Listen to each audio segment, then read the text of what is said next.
Bonjour à tous, chers amis de notre chaîne, vous qui nous suivez depuis le début et vous qui venez d'arriver, bienvenue sur le Messager du Seigneur. Aujourd'hui, nous avons un message très spécial concernant Ili Pada et la situation en Côte d'Ivoire. Encore une fois, je suis contraint de repousser le partage des songes sur la Côte d'Ivoire, alors que je vous l'avais promis. Le message que j'ai à vous partager est tellement important que je ne pouvais faire autrement. Ce message est si important que le Seigneur me l'a donné un lundi contrairement aux autres messages que j'ai reçus uniquement le vendredi. Dans ce message que je vais partager maintenant, le Seigneur fait une révélation troublante sur le prophète Ili Pada. Restez jusqu'à la fin de cette vidéo si vous voulez en savoir plus. En attendant, je vous invite encore, pour ceux qui ne l'ont pas fait, à vous abonner à notre chaîne, à aimer et commenter. Voici à présent le message sur Ili Pada et la situation en Côte d'Ivoire. Message reçu le lundi, 29 janvier 2024. Adoration eucharistique à la paroisse Saint-Marcel à Koué-Santé. Mon serviteur Ili Pada reviendra. Ili Pada a été enlevé avec la complicité de ses proches collaborateurs qui ont pris de l'argent avec ses ravisseurs. Il est en prison, ils ne peuvent pas attenter à sa vie parce qu'ils ont peur de ma colère. Ils le retiennent en prison, pensant ainsi me faire taire. Ils sont bien ridicules ces enfants égarés.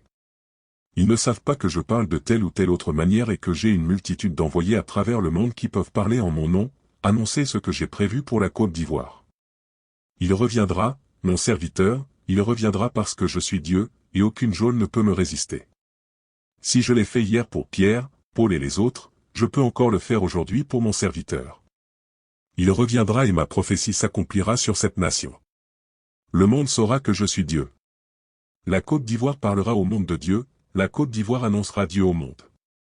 Tous ces gens qui s'agitent, se faisant passer pour les maîtres du monde, ont-ils déjà oublié la crise du coronavirus, où ils se sont déchirés, se faisant la guerre pour leur propre survie?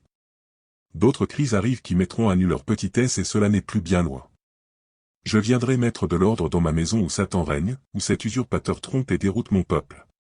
Je viendrai mettre de l'ordre dans ce monde.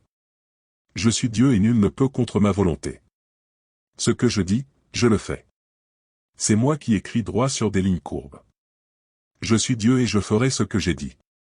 Je vous aime mes petits-enfants. Frères et sœurs, voici le message fort reçu du Seigneur que je me devais de vous partager.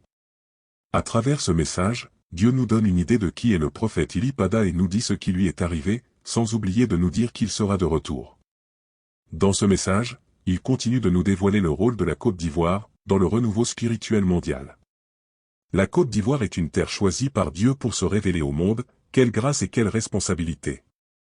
Frères et sœurs, voici la mission à laquelle Dieu nous invite tous. Demeurons donc en prière et en tenue de travail afin de prendre notre part à cette noble mission. C'est pourquoi, je vous invite encore à prendre un jour de jeûne et de prière par semaine pour la Côte d'Ivoire. Pour ceux qui sont catholiques, il faut ajouter à cela un chemin de croix personnel en récitant à chaque station, un chapelet de la divine miséricorde. Dans ce chapelet, remplacez le mot « nous » par Côte d'Ivoire.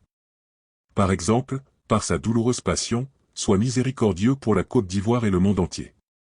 N'oubliez pas de vous abonner pour ne rater aucune de nos publications, d'aimer, de cliquer sur la cloche pour recevoir les notifications et de partager cette vidéo pour faire grandir notre chaîne d'intercesseurs pour la Côte d'Ivoire. Restez bénis, et que la paix de Dieu soit avec vous.